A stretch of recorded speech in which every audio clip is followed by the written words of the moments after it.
If a man laughs at the woman standing beside him, he usually has no idea who she truly is. Ethan Calloway noticed it the second she stepped out of the penthouse elevator. His jaw tightened immediately. "You're seriously wearing that?" he asked as the private driver held open the car door downstairs beneath the rain-glossed lights of Fifth Avenue. Naomi glanced down at the brooch gently. "It was my grandmother's." Ethan exhaled through his nose, already irritated. "Naomi, tonight isn't some neighborhood fundraiser in Brooklyn. Half the investors at this dinner manage nine-figure portfolios. Can't wear that thing in front of them." She looked at him quietly for a moment, her dark eyes calm enough to make his frustration feel louder than it should have. "It matters to me," she said softly before stepping into the car. Ethan followed without another word, but the silence between them stretched all the way to the Whitmore Ballroom on Lexington Avenue.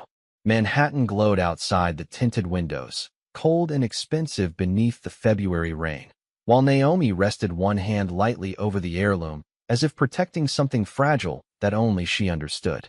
By the time they arrived, the marble entrance was crowded with black SUVs, photographers, and women wrapped in diamonds worth more than most American homes. Ethan adjusted his cufflinks the second they entered the ballroom, immediately shifting into the polished billionaire everyone expected him to be. Investors shook his hand. Politicians smiled at him. Waiters floated through the room carrying crystal champagne flutes beneath ceilings painted with gold leaf angels older than the city itself.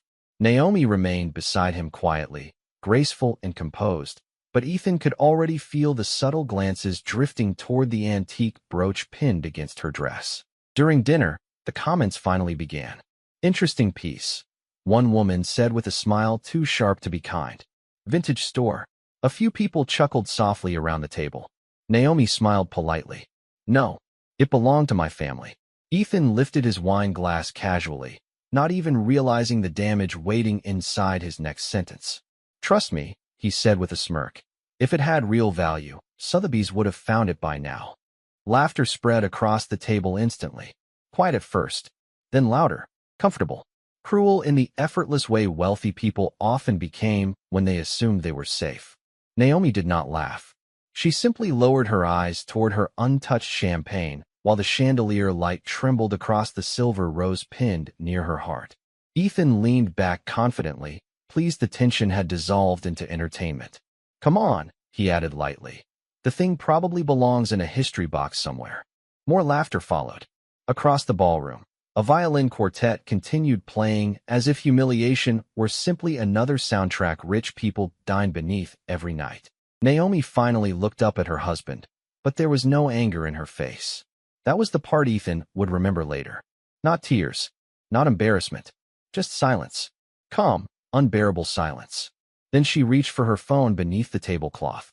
Her fingers moved gracefully over the screen while conversations carried on around her. Ethan barely noticed. He was too busy discussing a merger with the men seated beside him. Naomi lifted the phone slowly to her ear and stood from the table. "Excuse me," she said softly. She walked alone across the ballroom floor beneath millions of dollars in crystal light, the silver heirloom glowing faintly against the dark fabric of her gown. Then, near the grand marble staircase, she made a quiet call that would change the entire room within the next 15 minutes. "Good evening, Miss Evelyn," Naomi said gently into the phone. "I believe I'm sitting in your ballroom tonight." Naomi lowered the phone slowly after the call ended, her expression unreadable beneath the warm amber light spilling from the chandeliers overhead.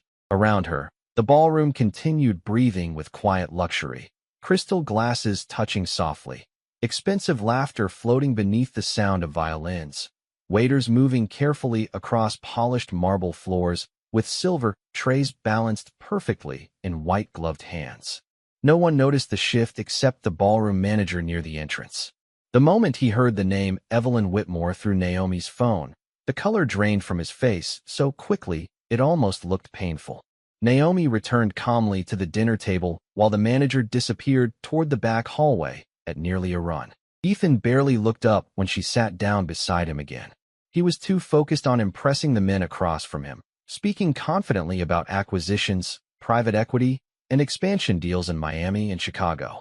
By next quarter, Callaway Capital will probably absorb 2 more hospitality groups, Ethan said smoothly while adjusting the sleeve of his custom tuxedo.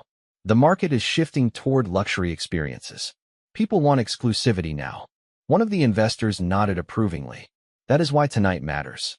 Naomi listened quietly beside him, her fingers resting near the heirloom pinned against her dress. The silver rose looked almost soft beneath the chandelier light, worn smooth by generations of hands before hers. Across the table, the same woman who had mocked the brooch earlier leaned forward again. I still cannot stop thinking about that antique piece, she said with a thin smile. It really does look ancient. Ethan chuckled lightly before Naomi could respond. Trust me, it belongs in a museum storage room somewhere. More laughter followed. Naomi smiled politely, but inside, memories were beginning to surface like old music returning through static. She remembered sitting beside her grandmother in a small brownstone apartment in Heirloom when she was 8 years old, listening to stories most people in Manhattan had long forgotten. Her grandmother used to polish the silver heirloom carefully every Sunday evening beside the window while jazz records played softly through the apartment. Never let anyone make you feel small for where you come from, her grandmother once told her quietly, especially people who inherited confidence instead of earning character. At the time, Naomi had not fully understood those words. Years later, sitting inside one of the most exclusive ballrooms in New York City while wealthy strangers laughed at her family history, she finally did. Ethan leaned closer suddenly, lowering his voice enough that only Naomi could hear him. You could at least pretend to fit in tonight, he muttered without looking at her directly. Naomi turned toward him slowly. Is that what you think I have been doing? Ethan sighed impatiently. Do not start this here. She looked away before he could see the disappointment in her eyes. That hurt more than the public embarrassment. Not the laughter, not the comments. The fact that her own husband needed the room to approve of her before he could fully respect her himself. Then something unusual happened. The violin music near the stage stopped abruptly in the middle of a song. Conversations throughout the ballroom began fading one by one. Waiters straightened their posture instantly. Several executives near the entrance turned their heads at the exact same moment. Ethan frowned slightly. What is going on? He asked. No one answered him immediately. Near the grand entrance beneath the gold-trimmed arches, the ballroom manager suddenly appeared again, looking visibly nervous now.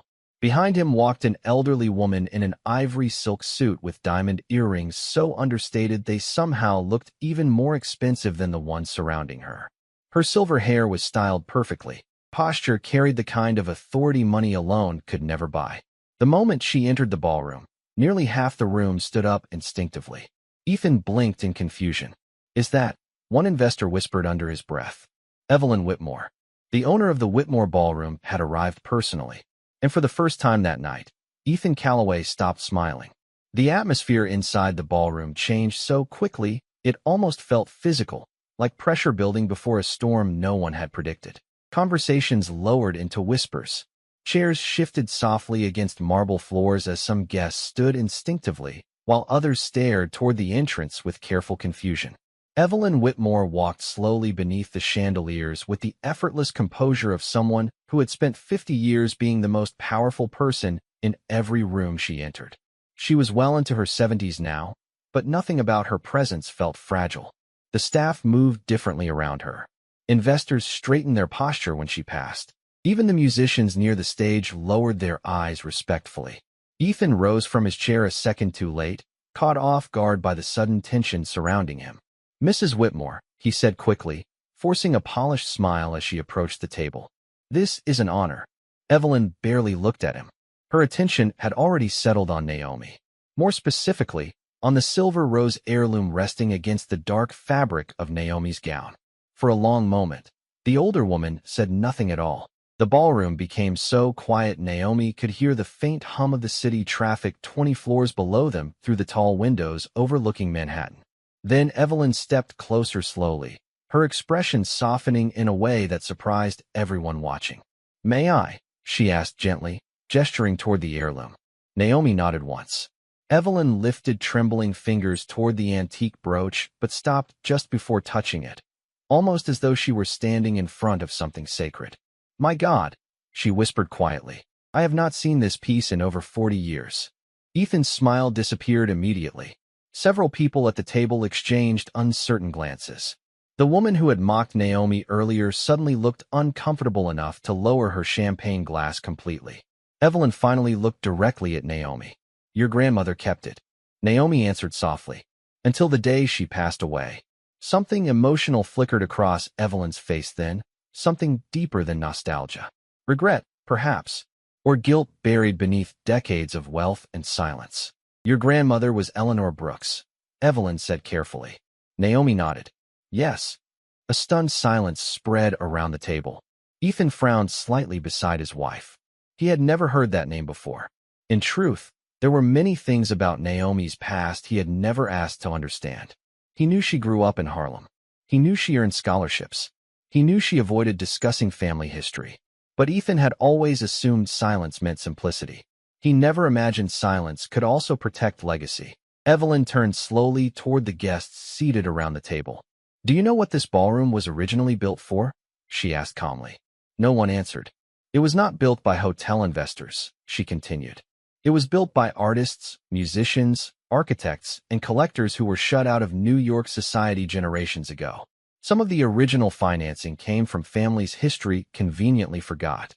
Her eyes drifted back toward Naomi. Families like hers. The room became impossibly still. Ethan stared at Naomi now as though seeing her clearly for the first time since the beginning of their marriage. Naomi remained calm beneath his gaze, but inside, her heartbeat had started to rise steadily beneath the weight of old memories she spent years trying not to carry publicly. Evelyn looked down again at the silver heirloom. "That brooch was commissioned in Paris in 1928, she said softly. "It belonged to Naomi's great-grandmother before this ballroom even opened its doors." Across the table, one investor nearly choked on his drink. Another whispered under his breath, "You are kidding." Evelyn did not even acknowledge him. When this city decided certain families were no longer convenient to acknowledge, she continued quietly. Many names disappeared from ownership records. But history has a strange way of surviving anyway. Her eyes lifted slowly toward Ethan then. Calm, direct, unforgiving, especially when someone is arrogant enough to laugh at it publicly. Ethan felt the blood drain from his face while every person at the table suddenly avoided looking at him directly. For the first time in years, the billionaire who controlled billion-dollar negotiations with ease found himself unable to think of a single thing to say. No one at the table touched their drinks after that. The energy that had once felt smooth and luxurious now carried the uncomfortable stillness of people realizing they had witnessed something they should never have laughed at. Ethan sat frozen beside Naomi while the weight of Evelyn Whitmore's words settled heavily across the ballroom like dust finally exposed by light. Somewhere near the back of the room, a waiter accidentally dropped a fork onto a plate, and the sharp metallic sound seemed almost too loud against the silence. Evelyn remained standing beside Naomi calmly, one hand resting lightly against the back of her chair. "Your grandmother used to sit exactly where you are sitting now," she said softly to Naomi. "Always near the center of the ballroom because she loved watching people dance." Naomi lowered her eyes briefly. She talked about this place often. Evelyn smiled sadly. "Your grandmother deserved far more credit than this city ever gave her." Ethan glanced between them slowly, trying to process the conversation while dozens of wealthy strangers silently watched him unravel in real time. "I do not understand," he finally admitted carefully. "You are saying Naomi's family helped build this place?" Evelyn turned toward him fully now. "I am saying," she replied calmly, "that generations of people benefited from her family's contributions while pretending they never existed." Ethan swallowed hard. For the first time all evening, his confidence was beginning to crack visibly around the edges. Across the ballroom, whispers had already started spreading from table to table. Naomi Brooks, Eleanor Brooks, original ownership, hidden investors. The names moved through the room like wildfire beneath polished manners and lowered voices. One older investor near the stage suddenly stood up and approached slowly. "Eleanor Brooks," he repeated under his breath as though searching through old memories. "My father mentioned that name once." Evelyn nodded faintly. Many people's fathers did. Naomi remained quiet while the room transformed around her. The same guests who had ignored her an hour ago were now staring with fascinated respect. Some looked embarrassed. Others looked nervous. But Naomi felt no satisfaction from it. Only exhaustion. Because none of this was truly new to her. She had spent most of her life watching people decide her value based on how much of her history they could use socially. Ethan leaned closer suddenly, lowering his voice. Why did you never tell me any of this? Naomi looked at him carefully before answering. You never asked. The words landed harder than anything Evelyn had said all night. Ethan opened his mouth slightly, but no response came. Because deep down, he knew she was right. During their 3 years of marriage, he had asked Naomi about her favorite restaurants, her graduate program, her travel preferences, even her skincare routine once after a magazine interview complimented her appearance. But he had never truly asked who she came from. He assumed her silence meant there was nothing important to discover. Evelyn slowly removed a pair of white gloves from her hands before speaking again. Your grandmother once told me something I never forgot, she said softly. She said there would come a day when people would admire your family history only after they realized it had value. Naomi's expression shifted almost invisibly then, a sadness flickering behind her composure. She was right, Naomi answered quietly. Several guests lowered their eyes immediately after hearing that. Across the room, the woman who mocked the heirloom earlier now looked deeply uncomfortable, avoiding Naomi's gaze entirely. Ethan noticed every reaction around him changing in real time. The investors who had laughed with him 20 minutes ago were suddenly distant. One executive quietly excused himself from the table altogether. Another cleared his throat awkwardly before muttering, I had no idea. But Ethan knew the problem was no longer ignorance. Problem was that he had revealed something ugly about himself in front of everyone who mattered to him. Not because he failed to recognize a valuable heirloom, but because he failed to recognize the value of his own wife before wealthy people confirmed it for him. Evelyn finally looked down at Naomi with warmth returning to her voice. Your grandmother would be proud of you tonight. Naomi gave a faint smile. I do not think she would have enjoyed the attention. Evelyn laughed softly. No, but she would have enjoyed watching arrogance embarrass itself. For the first time that evening, several people at nearby tables looked directly at Ethan instead of Naomi. And suddenly the billionaire who once controlled the room felt painfully exposed beneath every chandelier in the ballroom. The rest of the ballroom dinner never truly recovered after that moment. Conversations resumed eventually, but the rhythm of the evening had changed completely. What had begun as another polished gathering of New York elites now felt tense beneath the glittering chandeliers, as though everyone suddenly understood they had witnessed something far more personal than social embarrassment. Naomi remained seated quietly beside Ethan while waiters replaced untouched plates and refreshed glasses no one was drinking from anymore. Across the room, people continued glancing toward her in subtle waves, curiosity spreading faster than gossip usually traveled in Manhattan circles. Evelyn Whitmore stayed near the table longer than anyone expected. That alone sent another silent message through the ballroom. Powerful people in New York protected proximity carefully. They did not linger publicly beside someone unless it mattered. You should come visit the archives sometime, Evelyn told Naomi warmly. There are photographs your grandmother would have wanted you to see. Naomi looked genuinely surprised for the first time all evening. The archives still exist? Evelyn smiled faintly. Some of us refuse to let history disappear completely. Ethan listened silently while his chest tightened with growing discomfort. He had spent years building influence in rooms exactly like this one. Reputation mattered here more than money itself. One careless mistake could become permanent among people who measured worth through perception. And tonight, perception had turned against him. A man seated 2 tables away suddenly approached with cautious politeness. Mrs. Brooks, he said respectfully to Naomi, I would like to apologize for not recognizing your family name earlier. Ethan noticed the shift instantly. Not Naomi Calloway. Mrs. Brooks. The correction landed heavily in his mind. Naomi answered with quiet grace. There is no need for apologies. The man continued anyway. Actually, there is. Several nearby guests overheard him and looked away awkwardly. Ethan stared down at the untouched bourbon in his glass, while shame slowly replaced irritation inside him. Not because Naomi had embarrassed him, because deep down, he was beginning to realize she never intended to embarrass anyone at all. She had simply existed honestly while everyone else revealed themselves around her. Evelyn eventually prepared to leave, but before stepping away from the table, she placed one gentle hand over Naomi's. Your grandmother once told me you would grow into a remarkable woman, she said softly. She was right. Naomi's eyes glistened faintly beneath the ballroom lights, though her composure never broke. "Thank you for coming tonight." Evelyn glanced briefly toward Ethan then. "Some lessons deserve witnesses."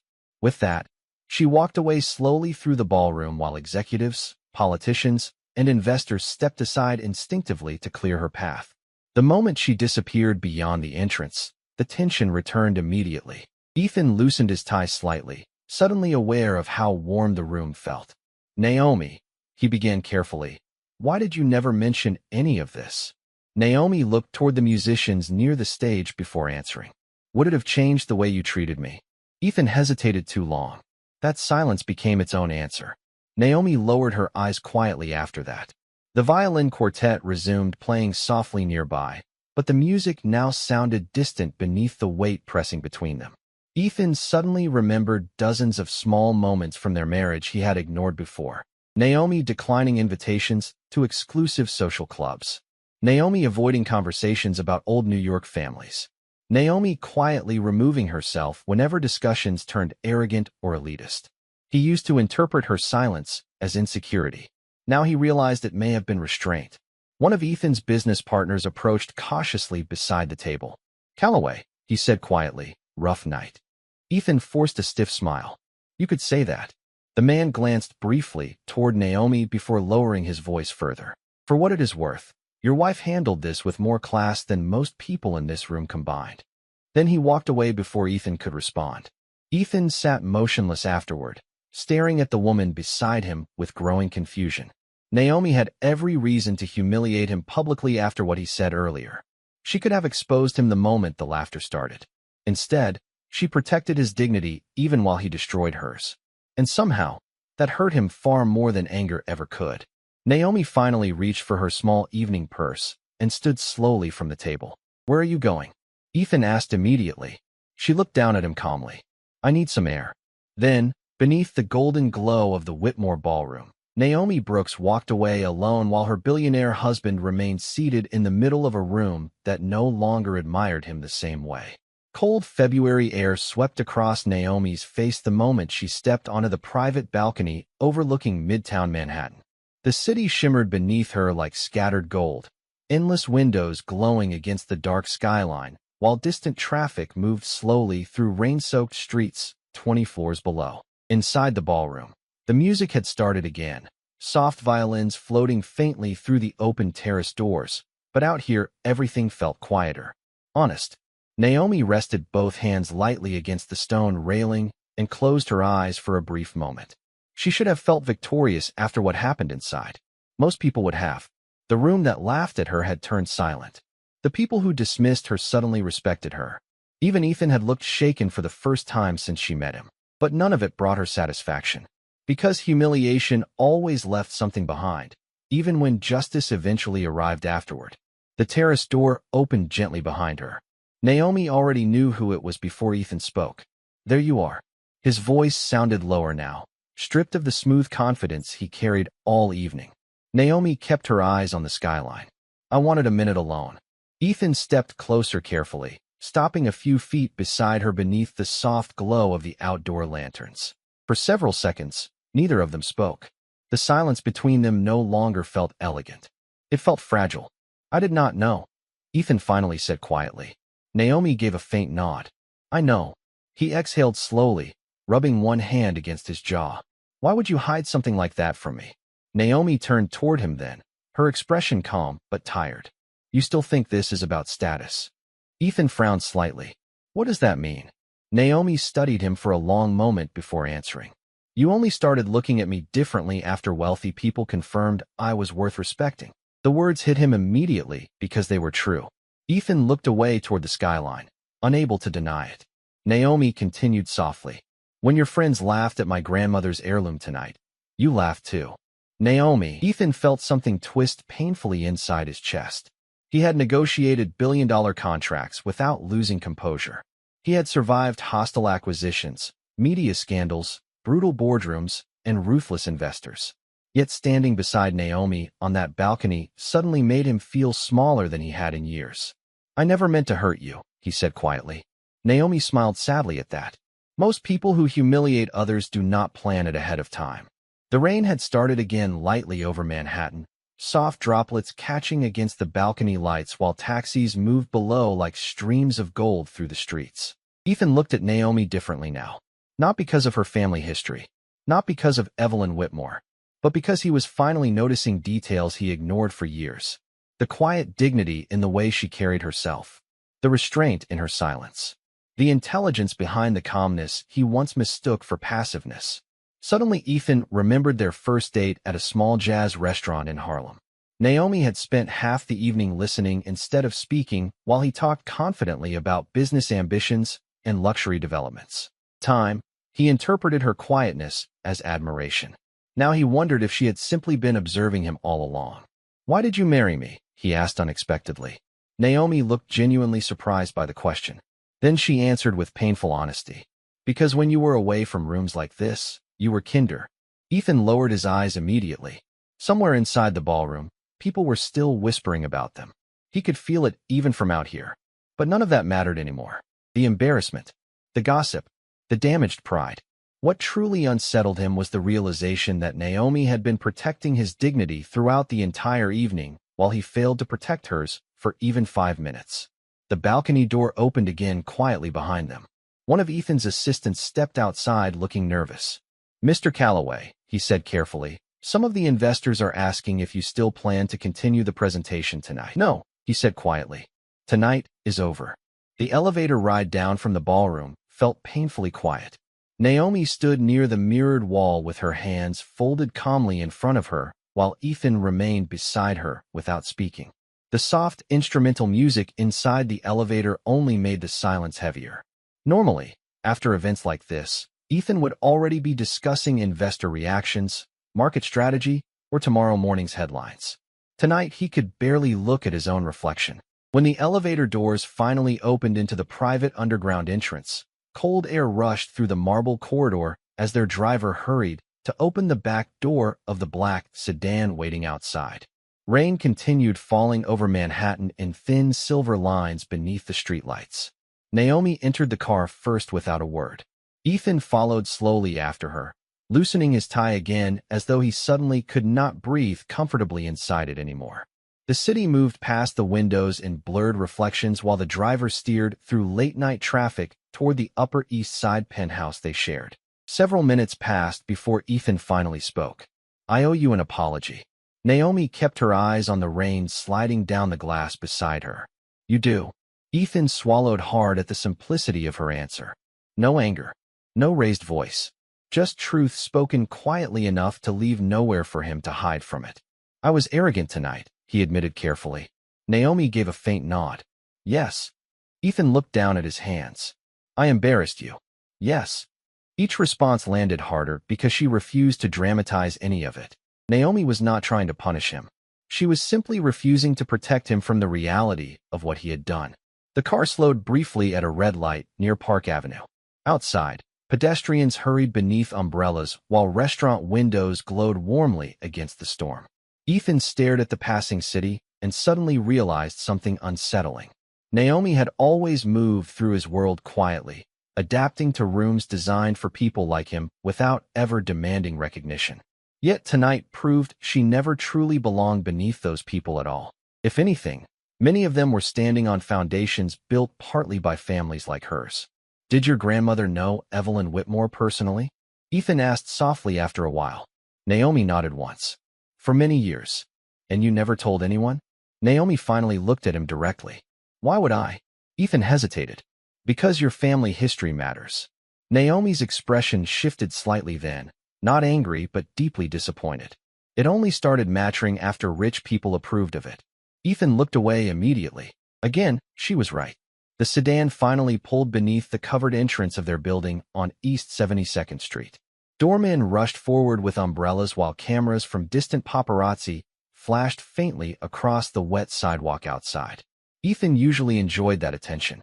Tonight, he lowered his head slightly and walked beside Naomi in silence through the lobby.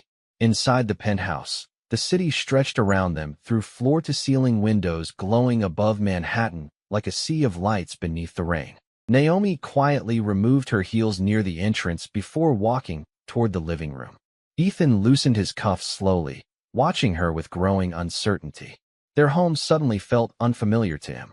Elegant, expensive, beautiful, but emotionally colder than he had ever noticed before.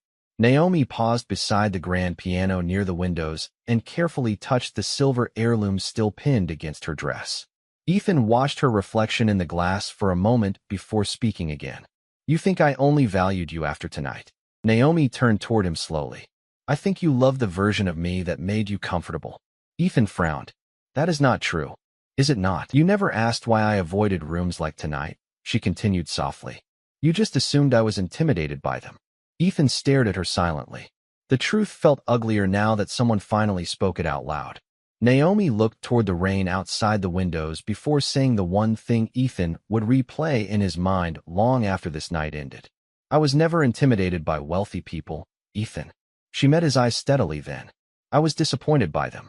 The penthouse fell silent after that except for the sound of rain tapping softly against glass high above Manhattan, while Ethan Calloway stood in the middle of his own home realizing he might never have truly known the woman he married at all. The rain continued long past midnight. Manhattan shimmered beyond the penthouse windows in silver reflections, while the city below slowly quieted into the heavy stillness that only arrived after expensive parties ended and luxury buildings dimmed their lights one floor at a time. Naomi stood alone near the kitchen island, carefully removing the silver heirloom from her gown with delicate fingers. Ethan watched her from across the room without speaking. The silence between them no longer felt temporary. Felt like years of unspoken things finally standing in the open where neither of them could avoid them anymore. Naomi reached for a soft cloth inside one of the drawers and began cleaning the heirloom gently the same way her grandmother once had. Slow movements. Careful movements. Ritual more than habit. Ethan remembered seeing her do this before late at night, while music played softly through the apartment, but he had never once asked why it mattered so much to her. That realization settled painfully inside him now. "I used to think you kept parts of yourself hidden because you did not trust people," Ethan said quietly. Naomi continued polishing the silver rose without looking up. "No," she answered softly. "I kept parts of myself hidden because I learned early that people change once they think your history benefits them." Ethan leaned against the edge of the dining table, exhausted in a way that had nothing to do with business or social pressure. "You really believe I am that shallow?" Naomi finally looked at him then, not cruelly, just honestly. "I think you became comfortable in rooms where people measure human worth through money, status, and access." Ethan lowered his eyes immediately. "That is not who I want to be." Naomi gave a faint sad smile. "But it is who you became tonight." The words stayed suspended in the room long after she spoke them. Ethan walked slowly toward the windows overlooking Central Park, rain sliding down the glass in quiet streams beside him. He remembered how proud he once felt introducing Naomi at events. People admired her beauty, her intelligence, her elegance. He thought loving her publicly was enough. But now he understood something humiliating about himself. He loved her most easily when she fit comfortably into his world. He never stopped to ask whether that world deserved her in the first place. "My grandmother used to say something similar," Naomi said softly behind him. Ethan turned slightly. Naomi carefully placed the heirloom inside a velvet box before continuing. She said wealthy people often confuse admiration with respect. Ethan stared at her silently. Naomi closed the box gently. People admired her talent. They admired her connections. They admired what she brought into rooms. Her expression dimmed slightly. But very few truly respected her humanity once those rooms became uncomfortable. Ethan felt shame tighten in his chest again. "And tonight, I became one of those people." Naomi did not answer immediately. The silence itself confirmed enough. Outside, thunder rolled faintly across the city while headlights moved below like rivers of gold through wet streets. Ethan stepped closer slowly now, his voice quieter than she had ever heard it before. "I do not know how to fix this." Naomi looked at him carefully. "That is because you still think this is about one dinner." Ethan frowned slightly. "Then what is it about?" Naomi held his gaze steadily. "It is about what happens when someone spends years loving the version of you that asks for nothing." Ethan stood completely still after that. Every memory from their marriage suddenly looked different through her words. Times Naomi stayed quiet when his colleagues made dismissive comments about neighborhoods they considered beneath them. The times she politely declined invitations to elite charity committees that secretly excluded people who looked like her. The times she smiled through conversations that quietly insulted parts of her identity Ethan never bothered to understand deeply. She endured all of it with grace while he mistook that grace for comfort. "I thought I was giving you a better life," Ethan admitted softly. Naomi's eyes glistened faintly under the kitchen lights, though her composure never broke. "Ethan," she said gently, "I never needed your world to feel valuable." That sentence shattered something inside him more completely than public embarrassment ever could. Because for the first time, Ethan realized Naomi Brooks never married him to climb socially, gain access, or prove anything to wealthy people. She entered his world already carrying dignity before his last name ever touched hers. And somehow, despite all his money, influence, and success, he had spent 3 years failing to recognize the rarest thing he had ever been trusted with. By 3 in the morning, the rain had finally stopped.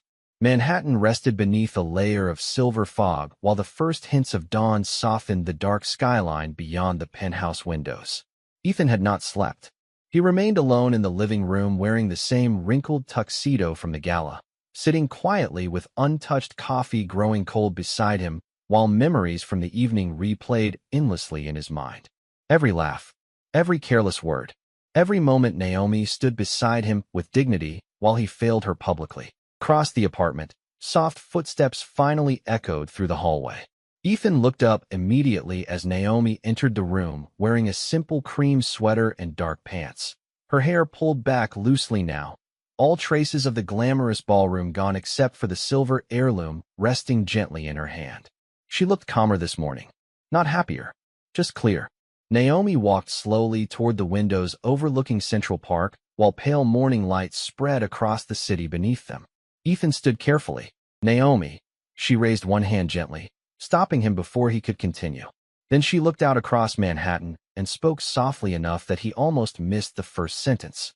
"My grandmother used to say dignity is expensive because most people sell theirs long before they realize what it was worth." Her eyes met his steadily. "And you did not." The honesty in her voice carried no cruelty now. That somehow made it worse. Ethan stepped closer carefully. "I know I failed you." Naomi gave a faint nod. "Yes, humility." She held the heirloom gently between her fingers. "You loved me in ways that never forced you to examine yourself."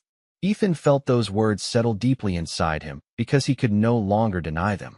He had given Naomi luxury, protection, travel, beautiful homes, expensive gifts.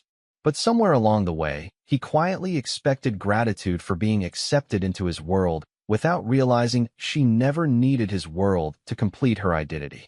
Naomi walked slowly toward him, then, and placed the velvet heirloom box carefully onto the coffee table between them.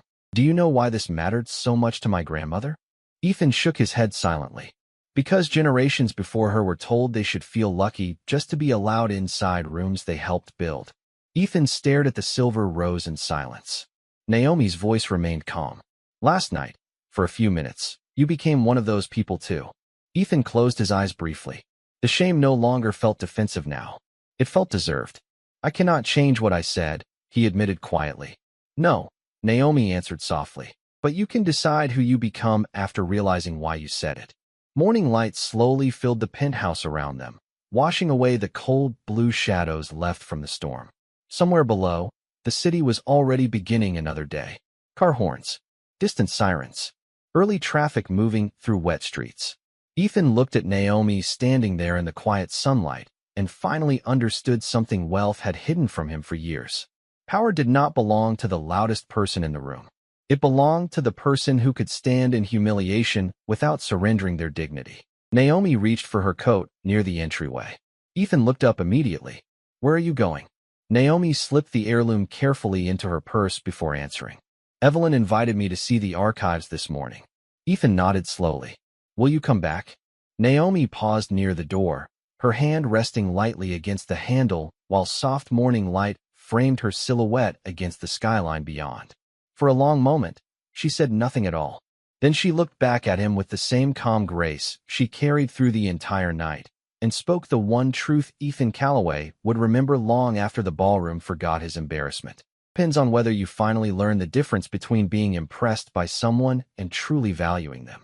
Then Naomi Brooks walked quietly out of the penthouse while the billionaire she married remained standing alone in the silence she left behind, finally understanding that some women never need revenge because the truth eventually humbles everyone for them.